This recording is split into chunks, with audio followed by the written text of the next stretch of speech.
know. I just heard you. Okay. Okay. I told Gaby I was going to record this video. So I was just in Adventist Community Services thrift store in Madison, Tennessee.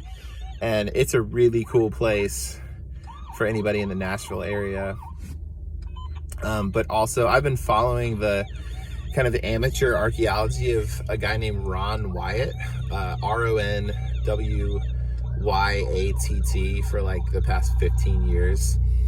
And I went to his archaeological museum down south of Nashville like 10 years ago, and they definitely were on a shoestring kind of budget for a lot of their a lot of the stuff they did. He was self-funded, but he would go over to the Middle East, Turkey, Israel, and maybe Egypt and Saudi Arabia.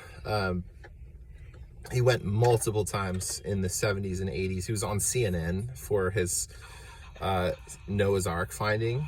Of course, all of this is debatable, but I just I was checking out at this Adventist Community Services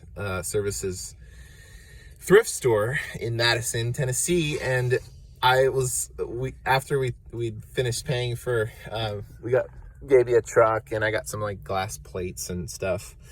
I asked a lady and a man who volunteered there if they knew or had ever heard of Ron Wyatt. And this woman, Phyllis, I took a picture with her, or maybe I'll post the picture. She had him in her home, and he had invited her husband to come on a trip. And at the time, she said at the time they didn't have enough money for it. But, we were talking about like, yeah, the sulfur they found at where he thinks Sodom and Gomorrah was at the south end of the Dead Sea, and the Noah's Ark finding, and the most debatable one, the hardest one to believe, is the Ark of the Covenant finding. But seeing that he found what really, like, there's a lot of good evidence for the Noah's Ark site in Turkey, and the Sodom and Gomorrah, like the balls of like 90-something% pure sulfur. It's pretty hard to deny that evidence. Just hearing like that there's somebody that knows the person and that she believes it, and she like had him over and he told her about his findings personally, was really encouraging to me, because there's definitely speculation on the internet of like, was this guy legitimate? Was he doing it for his own glory and money and that sort of thing? But it sounds like to someone who he knew personally that he was legitimate. So that's really cool.